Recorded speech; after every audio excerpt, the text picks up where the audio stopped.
hatua ya kwanza ama njia ya kwanza ni kutumia kitunguu saumu moja kwa moja kwa njia ya kumeza.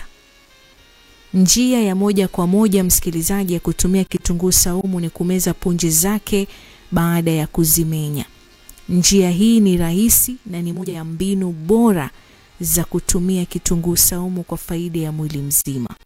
Vifaa unavyohitaji ni punje 2 hadi 3 za kitunguu saumu safi kila siku. Maji unayomezea nayo ama maji unayotumia hapa ni maji ya vuguvugu, ama ukipata maziwa itakuwa bora zaidi. Hatua za kufanya: kwanza kabisa, chukua punje 2 hadi 3 za kitunguu saumu safi, zimenye maganda yake kwa uangalifu. Utasaga zile punje kidogo na uzimeze zikiwa nzima. Kulingana na uwezo wako wa kuhimili ladha ya kitunguu saumu, utakunywa maji ya vuguvugu, msikilizaji, au maziwa baada ya kumeza ili kupunguza ile ladha na harufu ya kitunguu saumu. Alafu baadaye utarudia mchakato huu mara moja kila siku kwa muda wa takriban wiki 2 hadi 3 bila kuruka. Jinsi hii inavyosaidia. Inasaidia vipi? Kitunguu saumu hufanya kazi ya kusafisha mishipa ya damu, kupunguza mafuta mabaya mwilini na kuongeza ule mzunguko wa damu, jambo ambalo ni muhimu kwa afya ya uume, kwa sababu mzunguko mzuri wa damu kwenye eneo hili husaidia sana kuimarisha tishu na kuchangia ukuaji wa asili wa uume. Matumizi ya mara kwa mara yanaweza kusaidia kuona mabadiliko baada ya muda fulani. Njia nyingine ni kutumia mchanganyiko wa kitunguu saumu na asali. Mchanganyiko wa kitunguu saumu na asali ni moja ya tiba za asili zinazojulikana kwa uwezo wake wa kuongeza nguvu za kiume na kuboresha afya ya uzazi. Asali ikiwa na virutubisho vyake vya sukari asilia huongeza ufanisi wa kitunguu saumu. Na vifaa hapa utakavyohitaji ni punje 4 hadi 5 za kitunguu saumu safi, vijiko 2 vya asali mbichi, kinu au blender. Na hatua za kufanya: utashambua zile punje zako, utazisaga punje za vitunguu saumu kwa kutumia kinu ama blender ili upate ule uzito. Hapa tunatafuta ile consistency ya paste. Sawa utatumia blender ama kinu. Muhimu hapa upate ile paste ya kitunguu saumu.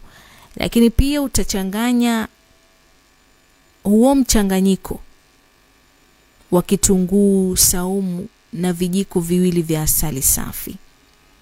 Hakikisha mchanganyiko unakuwa vizuri. Tumia kijiko kimoja cha mchanganyiko huu kila asubuhi na jioni, na unaweza pia kunywa na maji ya vuguvugu. Unaweza kuhifadhi, manake punje 4 hadi 5 za kitunguu saumu ni nyingi sana. Kwa hivyo utakavyotumia labda ni kijiko kimoja utakula. Sawa? Itakachobakia, mchanganyiko utakaobakia unaweza kuhifadhi kwenye chombo kisafi chenye mfuniko. Sawa? Alafu unahakikisha unaweka mahali ambapo ni pakavu. Njia hii inasaidia vipi? Hii njia, msikilizaji, inasaidia kwa sababu kitunguu saumu huongeza mzunguko wa damu na kuimarisha mishipa, na asali kwa upande wake ikiwa chanzo kizuri cha nishati inayohitajika kwenye mwili. Kwa hivyo mchanganyiko huo kwa pamoja inachangia kwa kiasi kikubwa afya bora ya uzazi wa kiume na inasaidia kuongeza uume kwa njia ya asili. Njia nyingine ni kutumia mafuta ya zaituni na kitunguu saumu kwa njia ya uoshaji wa nje. Njia ya moja kwa moja ya kuboresha mzunguko wa damu kwenye eneo la uume ni kwa kutumia kitunguu saumu kwa njia ya kupaka mchanganyiko wake kwenye ngozi. Mafuta ya zaituni yanajulikana sana kwa uwezo wake wa kupenya kwenye ngozi na kusaidia katika uboreshaji wa afya ya mishipa. Vifaa unavyohitaji hapa msikilizaji ni punje 3 za kitunguu saumu, vijiko 2 vya mafuta ya zaituni na kitambara kisafi.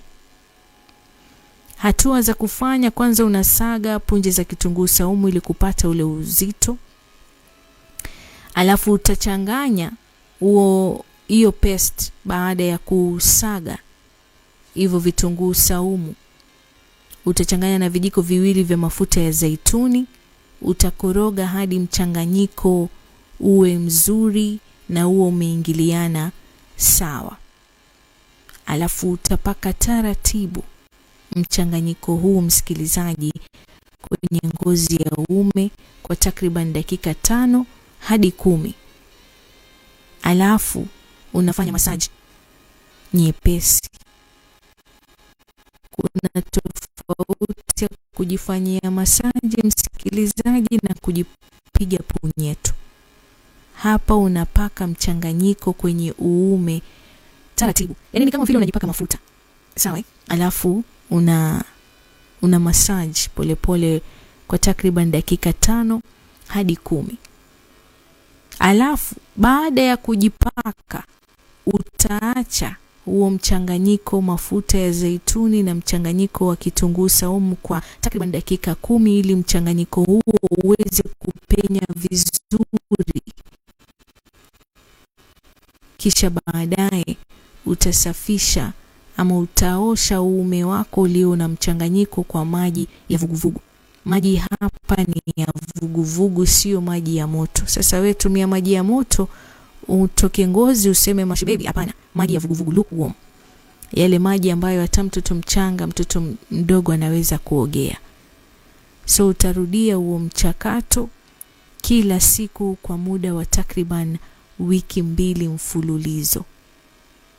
Sawa Na utakuwa unajiuliza hivi, hii inasaidia vipi? Alisin inayopatikana kwenye kitunguu saumu msikilizaji ina uwezo wa kusaidia kuongeza mtiririko wa damu kwenye eneo la uume. Na mafuta ya zaituni nayo husaidia kuharakisha upenyaji wa virutubisho kwenye ngozi. Alafu mwisho wa siku inaboresha ukuaji wa tishu kwa njia ya asili. Njia nyingine ni kutumia mchanganyiko wa kitunguu saumu na tangawizi. Tangawizi na kitunguu saumu ina uwezo mkubwa wa kuboresha mzunguko wa damu na kuimarisha nguvu za mwili. Na mchanganyiko wa viungo msikilizaji, hivi viwili, kitunguu saumu na tangawizi, ni suluhisho bora kwa wanaume wanaotaka kuboresha afya ya uzazi. Vifaa vinavyohitajika hapa ni hizo punje 2 hadi 3 za kitunguu saumu, kijiko 1 cha tangawizi iliyosagwa, vikombe 2 vya maji yaliyo masafi. Hatua za kufanya: kwanza utasaga kitunguu saumu na tangawizi hadi zilainike. Utachemsha mchanganyiko huu kwenye vikombe 2 vya maji kwa dakika 10. Kitu kinachohitajika hapa ni maji. Kwa hivyo utachuja ule mchanganyiko na kunywa maji kama chai japo mara 1 kwa siku. Utaendelea na utaratibu huu kwa takriban ya wiki 2 hadi 3. Na jinsi hii inavyosaidia msikilizaji, tangawizi na kitunguu saumu vinaungana kuongeza ufanisi wa mtiririko wa damu mwilini. Alright? Jambo ambalo linaimarisha sana ukuaji wa uume kwa njia ya asili.